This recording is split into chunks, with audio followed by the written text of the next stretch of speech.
You are now tuning in to Youth Voices Amplified, a podcast production from the Community Enrichment Project, a youth civic engagement nonprofit in Washington, D.C.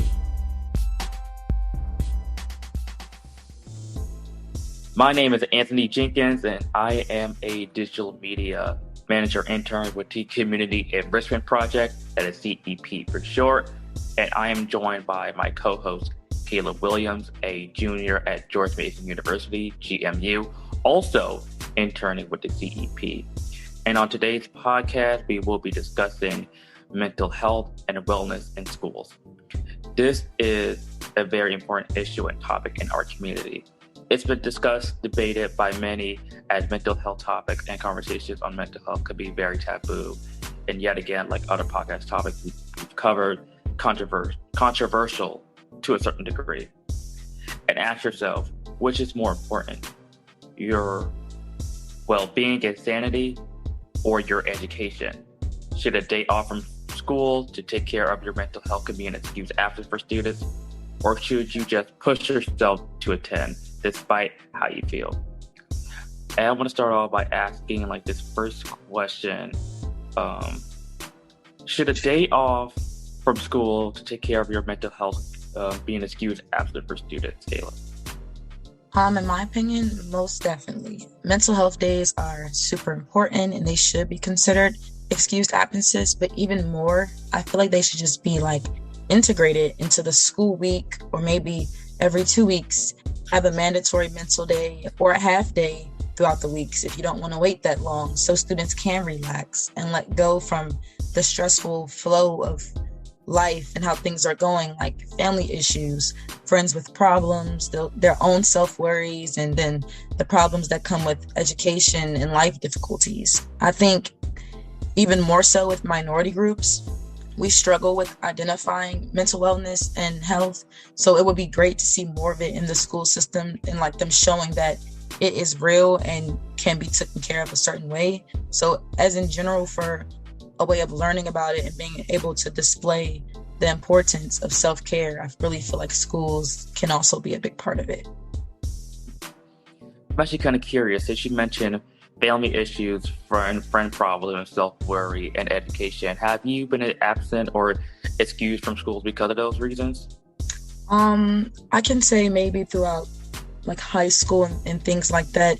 People might think, oh, when you come to school, it's only school. That should be the only thing on your mind. But if you're having troubles within your friend group, or if you're having your own anxieties about yourself, it can be really hard to go to school and just cut that off and only focus on getting an assignment done. You can have people who are maybe, I know personally people who were insecure about certain things because they were being bullied. So they didn't want to go to school, or when they did go to school, they're thinking about their insecurities more, or they're thinking about, I hope this person doesn't bother me today, because it's also happening at school. So they have to worry about how they're feeling, and then they're in the place that makes them feel that way. Or plenty of people can have friend groups and you get into little arguments and might bicker, but then you're spending the whole day with them. So it's you can't really shut them out. That's very difficult. If you have to sit at the same table with them, do group projects, that's going to be really hard to do. Or let's say you're going through something with your parents or your siblings, or just someone in your family is sick at home, and then you're leaving school, you're probably worried will they be okay today? Or is everything all right with them? I'm at school, I might not find anything for that. And I know personally for me, I believe it was in either my 11th or 12th grade year, I was in school. I also was cheerleading captain. So I'm at school, happy, smiling with my friends. School just ended. We're preparing for our away game and all of that. And then after that, I found out that around lunchtime that day, my grandmother had went to the hospital. And it's oh, wow, Mom, why didn't you tell me? She's I didn't want to ruin your day at school, because she knows that can affect my day at school. I'm not at an age yet, or most people aren't at ages yet. There's just something in life that you can't just be, well, okay, I'm glad you didn't tell me, because it would have affected our days. That would have been on my mind. I probably would have even went to the game. I probably wanted to leave early and go to the hospital to see my grandmother. And I'm so thankful that she ended up being okay. But it's if she would have told me that during school that day, I would have been very, very upset. So I'm glad that she kind of didn't, because it saved me some extra worry that I knew would have come by me finding out family issues while I'm in my education like block or path right now. Yes, and I heard that you mentioned the bullying part. I can definitely relate to that, especially during elementary school and middle school. I experienced like some intense amount of bullying, and they're both verbally and physically. And there were times where I didn't want to go to school, and there were times where I would fake like I'm sick or fake like I'm hurt, or like basically like lie to my mom, say like I don't want to go to school because I'm not feeling well. But the real reason behind that, because I don't want to see the bullies at my school. I don't want to encounter them, make eye contact with them. I don't, basically just afraid that if I come to school and they just might pick a fight with me or mess with me or just.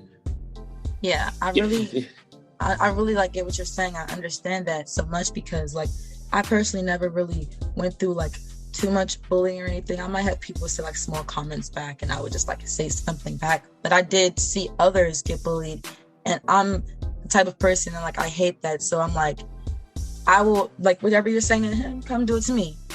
Let's see you do it to me. And it's like, oh, then they're gonna leave that person alone. But even then, I get what you're saying about like just not wanting to go to school. There were some days where I'm just like, I just can't go to school, and I'm like, I might fake sick, or I might just really beg my parents, like, please, I don't want to go to school. Like, can I please just like stay home with you? Can I go to work with you? Can I go to my grandparents' houses? I just don't want to go to school. And like sometimes I couldn't even give a reason. Like, yeah, you know, you're tired in the morning, but like I just didn't want to go. And I know everybody has like went through that, so I really get what you're saying with that. I definitely went through that too. There are times where especially during elementary school, like I really was too like exhausted and tired to like get up out of my bed and just go to school. I even begged my mom to like, can I just stay home from school? And she would honestly like let me. Like I just like sit home on my bed watching like cartoons like SpongeBob or whatever was on during that time, and like eat pizza and just living. Just doing my thing. It does not worry about like the teachers and the bullies and all the classwork and homeworks. Yeah, my mom, like, she always gave me little like self-care days where me and her would just go have like little mommy daughter dates, or me and my dad would like go on dates, and I wouldn't have to go to school on those days. And they're like, you'll be fine. Like, I was never one of the kid that I got an award for like my academics. I never got it for my attendance, because they let me stay home quite a few times where I just needed my own self-care. But I want to hear your side of this. Do you think the schools should have excused absences for mental health? Yes. So to answer that question, I wholeheartedly agree. Yes, I believe they should. And I believe it should be a valid excuse for a student to take a day off from school to really get themselves together first and come back with the right mindset and mental capacity, because your health, and not just mental, but also physical and emotional health, is super important and should always come first before anything. Because what if the student is feeling stressed, overwhelmed, or have like some sort of like anxiety or social anxiety, like with upcoming assignments, deadlines, exams, extracurricular activities, maybe failing the class, and like I mentioned before, bullying and social interactions. And if they're high school seniors, you know, college applications, question what university they're attending after graduation, or maybe dealing with a part-time job, or even experience a recent traumatic experience, or what's going on in their personal life, which I know is supposed to be separate from your education and your school life, but it can have some effect on your school life. And all of that stacking on top of each other alone is very stressful. And now for me personally, I feel like my brain is so clouded and I have a lot of stuff going on and can't properly focus due to my own well-being, that I'm going to need a quick break from school until I take care of myself first, because I'm not going to be worried about a final exam for my British literature class if I'm experiencing mental health issues, or if I get into a car accident or any type of accident, or if all my bones in my body are broken. I can't take that quiz for my physics or psychology class when I can't move my hands, arms, and legs. And I wish some schools are more considerate of that, because it's absolutely unfair for those who are unable to or unable, being forced to do something where it's dangerous for their health. Because how can you expect for us to get our education when we're not taking care of ourselves first? And honestly, this is just the same logic for excusing the student if they're feeling sick.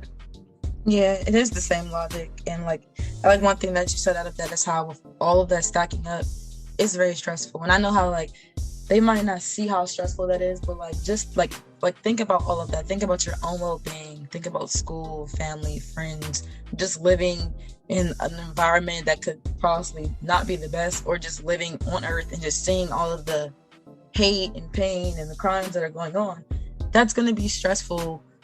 And no matter what, you can't if a person tells me they could separate that perfectly in all different aspects, they are lying, or they just have no heart or emotion, because that's physically not possible for a person to just be able to, oh yes, I'm perfectly fine. Because a person can think they're doing that, but after a while, all of that bottling up, it's going to burst, and the outcome can be almost very bad, and in some cases super dangerous, when people keep those types of issues bottled up that they're experiencing. Because you don't want people to feel like they're doing it alone, but lots of the times people feel like they're doing it alone, especially when it's not talked about more. People feel like maybe nobody else has anxiety like me, maybe nobody else feels this way on this topic about me, or maybe if I say this, people are gonna look at me differently, when it's literally only my opinion of how I feel. And I feel like you can't force people to do certain things, but if you just make it a little bit more comfortable for people to be able to just live with a peace of mind, that can go a long way.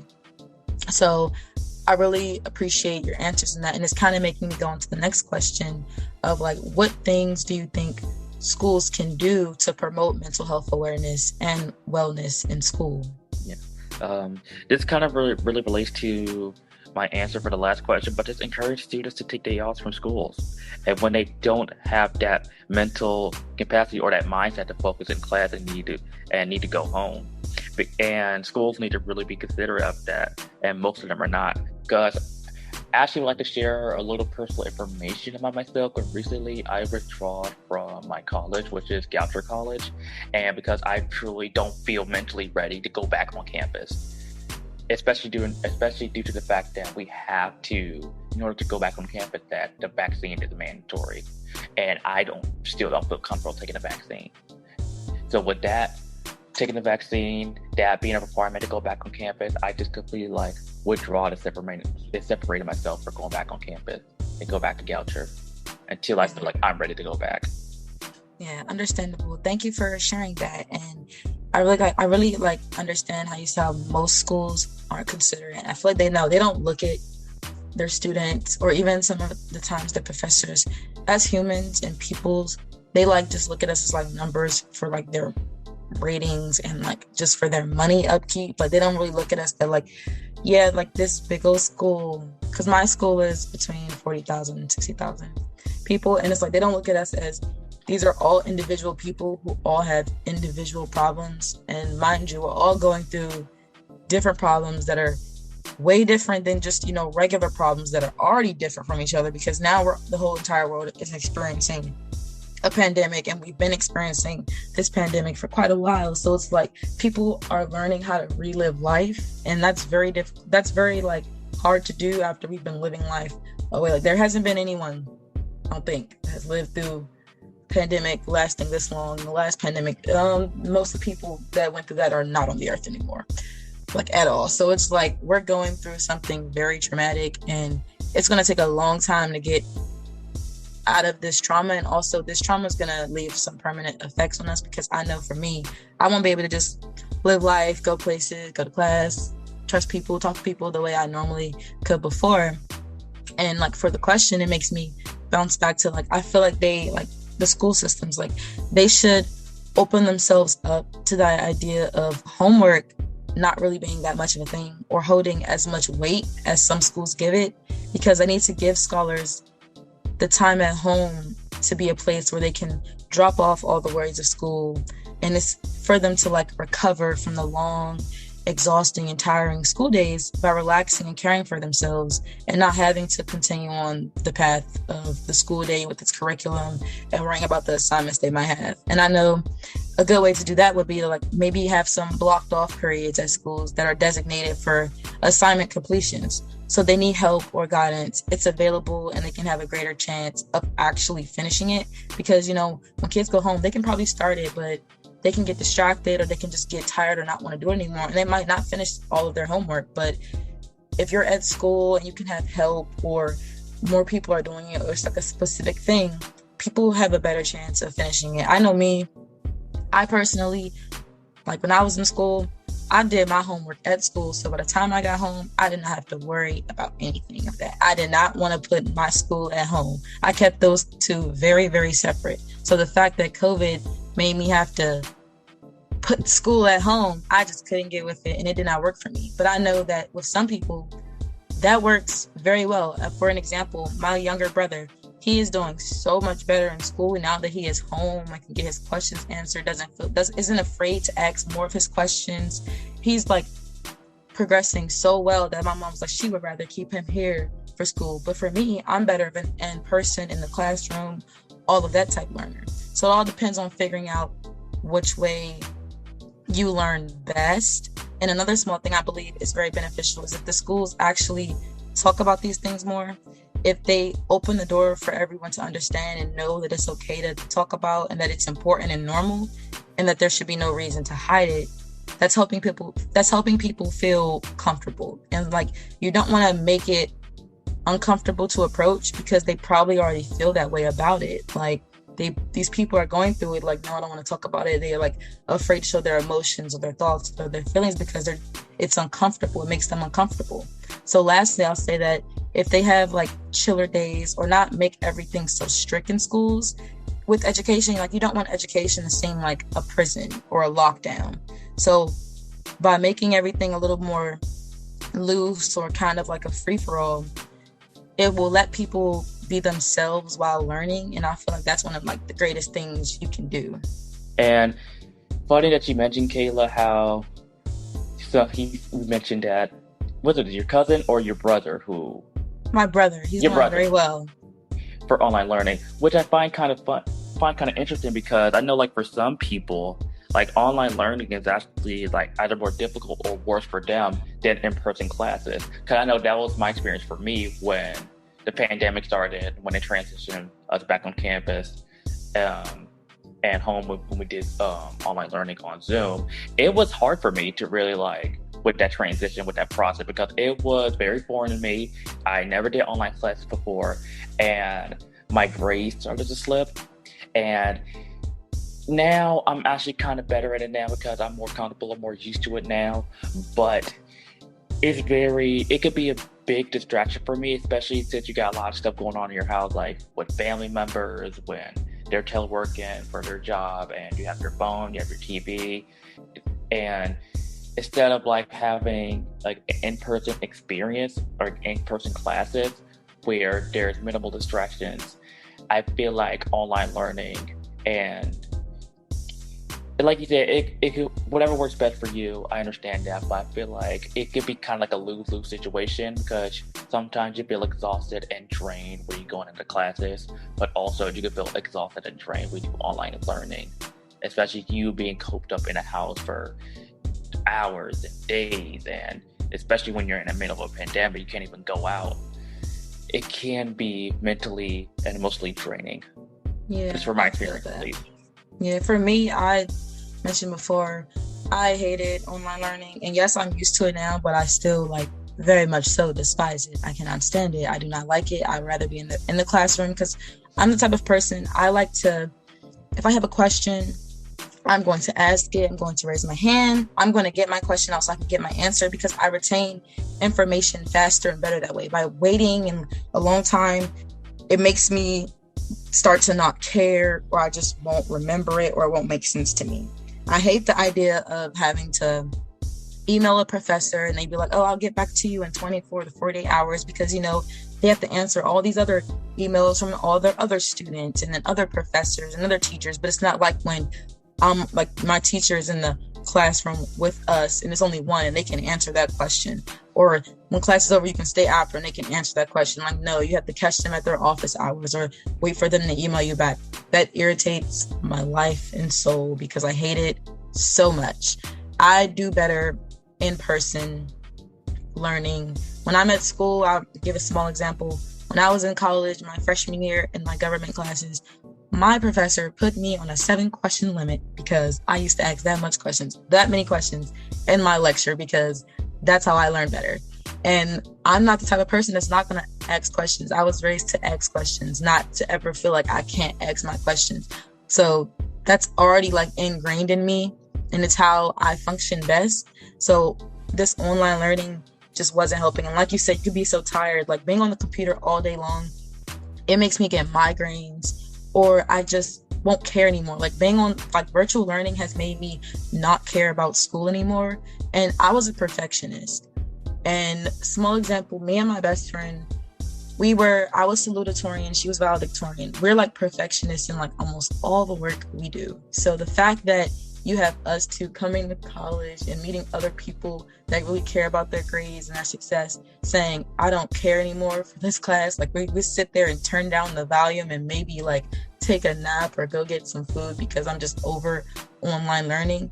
That should tell you a lot of how much it's really affecting us. And even for like adults, I wish they would understand that like this is hard for us. I'm the type of person, I hate like technology. It irritates me so badly. I'm not that type of person that wants to do work and find things and resources like that. No, I'd rather read a book. I'd rather just give me like a real book and I'll read it all day long, find everything I need. I can highlight, write little annotations, and that works for me. And adults think it's just so easy. Oh, like you shouldn't be tired. You're home all day. I am exhausted.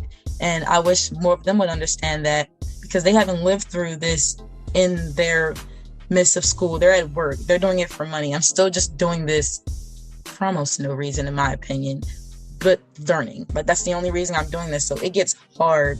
And then sometimes you might feel like there's no reward coming out of this. I know a lot of schools, they don't have a lot of incentives. So I can thank my school that they did give us small like incentives and little Zoom parties or little like Zoom things to watch positive things. They send us positive affirmations. Those little things do make a difference. So that's how I feel on the topic. But I know like certain people do good hybrid. Certain people do good all online. Certain people do good all in person. So I feel like now in the world, we're just figuring out how we're going to continue to maneuver around living our lives and learning and working.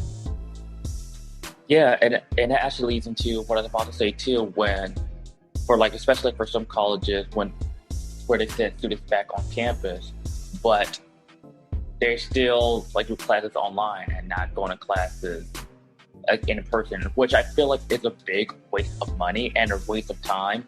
And because I don't have to travel like an hour and a half from my house to my college just to do something that I can do in my room.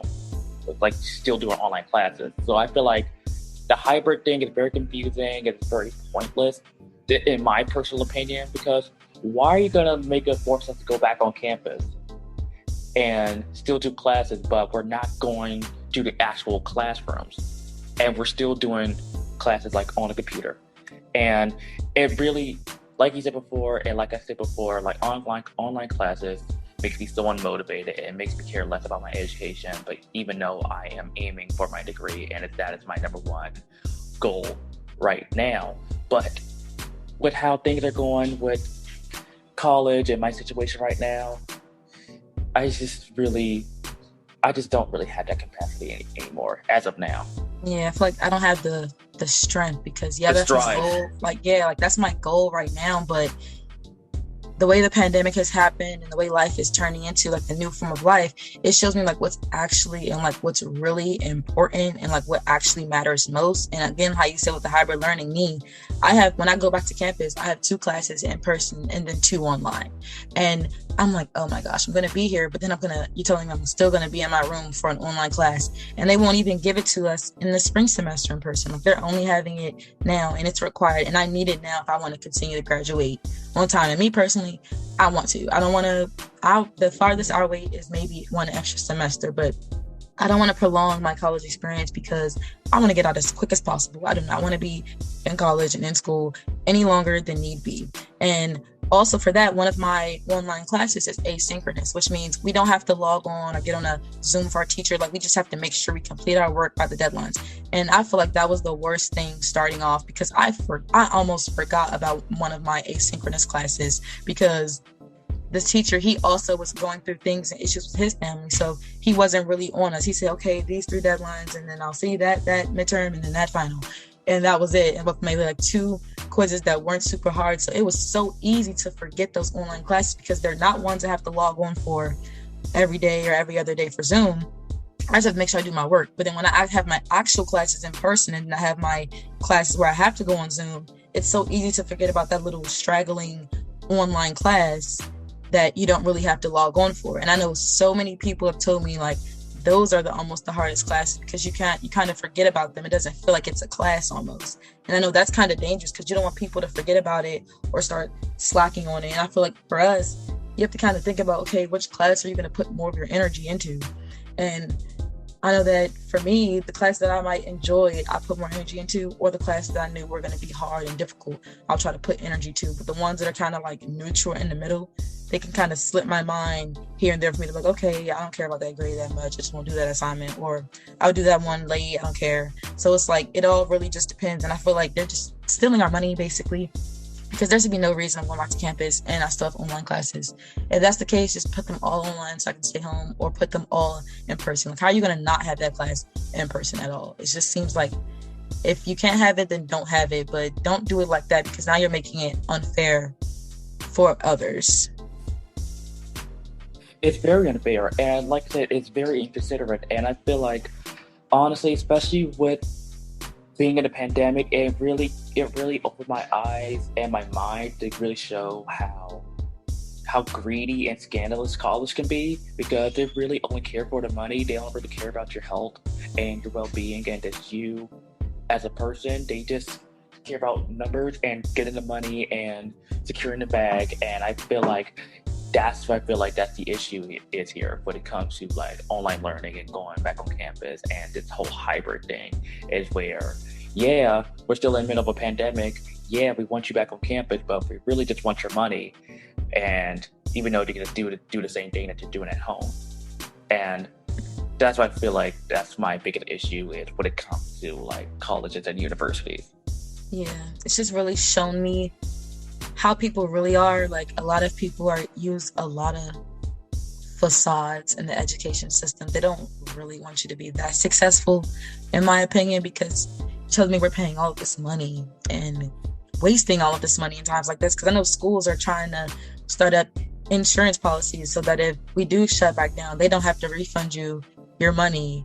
And it's just like, why are you guys doing that? I know a lot of times, a lot of schools, well, in my case, for my school, when the pandemic at first hit for the next semester, they had increased tuition. And I was like, what are you doing? We're going no sense because they're trying to get all of their money back that they lost. So it's really showing me how cruel and actually how nasty a lot of these institutions really are, and how they don't really care about us or you, because you're telling me I'm paying like all of this money, these thousands and thousands of dollars for this small little paper that people won't even eventually start caring about later on in life.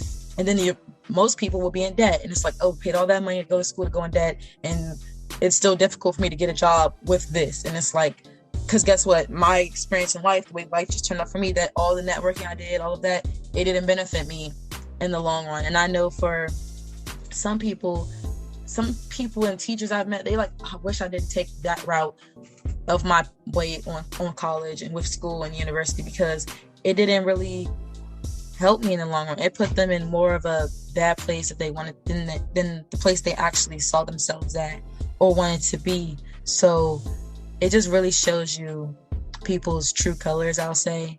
And I feel like that's an eye-opener to know, like, you just need to do what's best for you.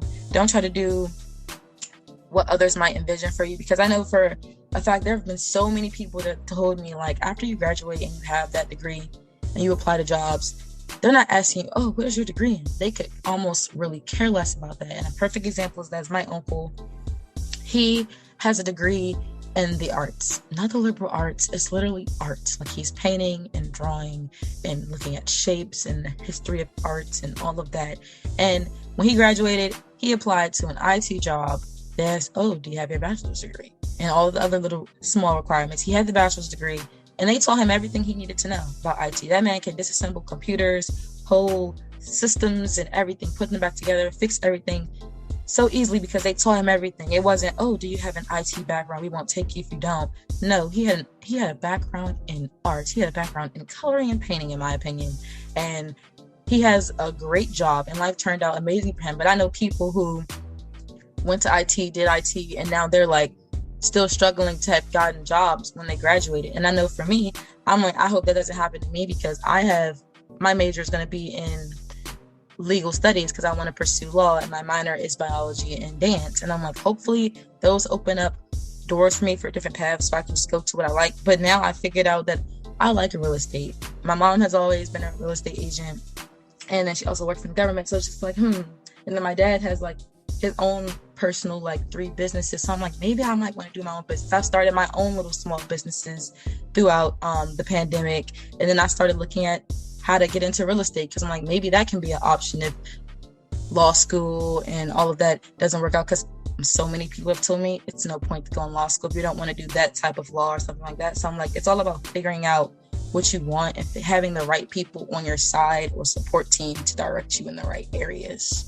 Right. I definitely agree with everything you said. And I also feel as that, though, I was actually going to say this too. I feel like nowadays having a degree is kind of pointless, because you could have a degree in film studies and you could just work at McDonald's, or you could have a degree in business management or financing and you have a job as an office assistant or administrative assistant. So it's really about what life leads you towards. Like I said, what you're majoring in college probably won't be the job or career you might have after you graduate or in the future.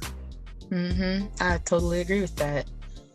But I guess we could move on to a more positive thought or question for our discussion. Could be what do you think, Anthony, is the ideal age to start teaching your children how to become more aware of their mental, emotional, and physical health and wellness? I say start them very young, even young as far as maybe 5, 6, 7, because that's how I was raised, and that's how especially with my parents and my family members, when I learn about more of my emotions, my feelings, how to communicate and how to properly speak to people. So I say start them very young. I agree with that. I feel for me, more of so 3rd and 4th grade, which is 8 or 9. It's a really good age to really dive into expressing and learning about certain things. I feel this time is the time where you really learn how to tell if you're sad, mad, happy, scared, confused. At this age, majority of them can't communicate their emotions, their thoughts, and their feelings. So when workshops, break times are implemented, or they should be implemented into action, it helps the start of learning self-care and how to grow in self-care. But despite that, I agree with you on how you say even young as 5, you can do small things like asking the right questions, mental and emotional exercises to help younger ones identify the start of learning how to cope and how to handle situations.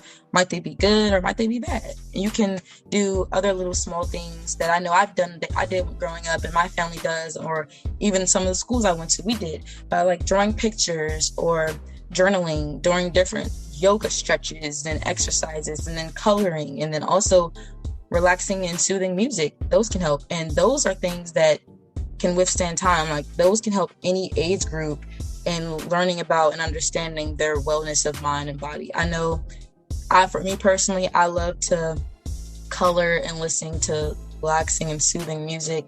And for my little brother, he loves Minecraft and architecture. So let him draw some pictures. He likes drawing pictures. My best friend, she loves journaling to express her emotions. So it's people can figure out their little niches to know what helps them, or what they're good at, or what's their thing that makes them feel different to themselves, to help them grow. Because I know those are all very good positive things to help people understand themselves and be able to start understanding others.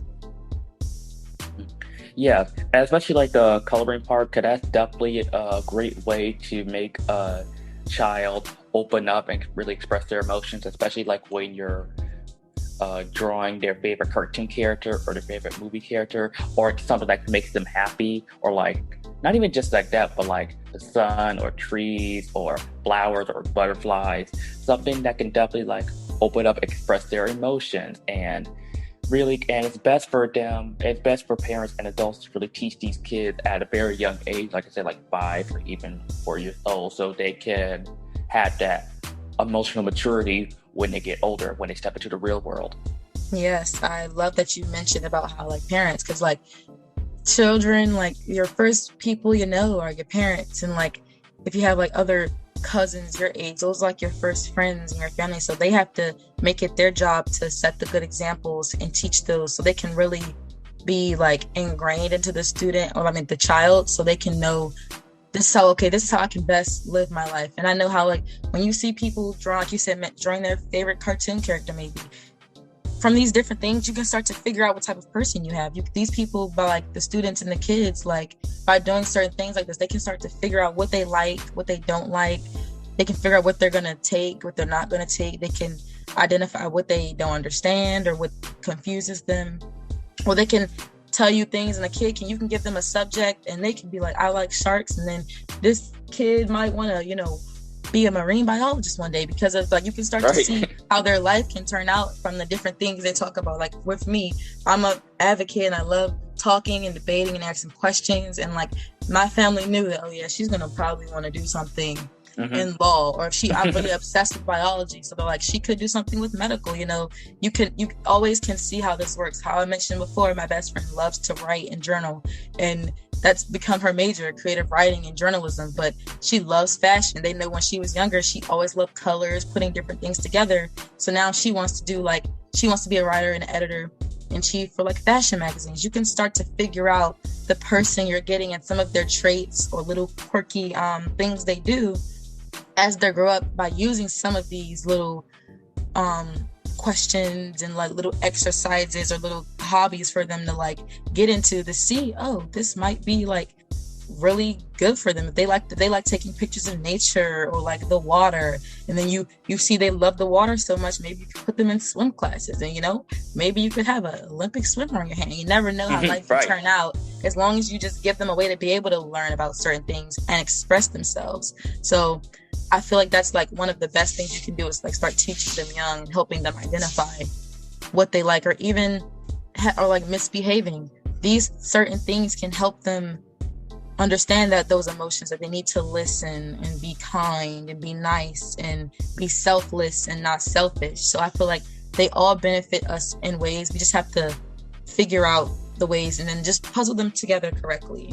Yeah, actually, that's funny that you said that, because that's how it was for me growing up, because I am a big film buff. Especially at a young age, I knew that I had a passion for films and movies and discussing and critiquing about movies growing up when I was a kid. And adults would like come up to me and ask me questions like, what do you think about this film? Or did you see that new Marvel or Disney movie? And I have a conversation, start that up, discuss with them, to really express my passion with them, and especially like with family members as well. They saw that spark in me at a very young age that I still have now, even though I'm switching my focus from like film to like photography, videography, and having me starting my business on that. But me like being at a young age and adults seeing my passion, it really goes to show that, yeah, like Anthony might have a career in film or something in the arts. Yes, exactly. Got out all of our feelings and emotions. Yes, we definitely did. This has been a really good discussion. I've learned a lot, and my main takeaway is that focusing on your mental health is really important, and it's important for us to encourage young people to adopt healthy lifestyles early on. And I want to thank my co-host Kayla for such a great insight on this topic. Thank you for having me today, Anthony. I really enjoyed our conversation. And yes, my greatest takeaway was that I'm just happy that more people are talking about mental health. Don't forget to be on the lookout for the next episode, and have a great day.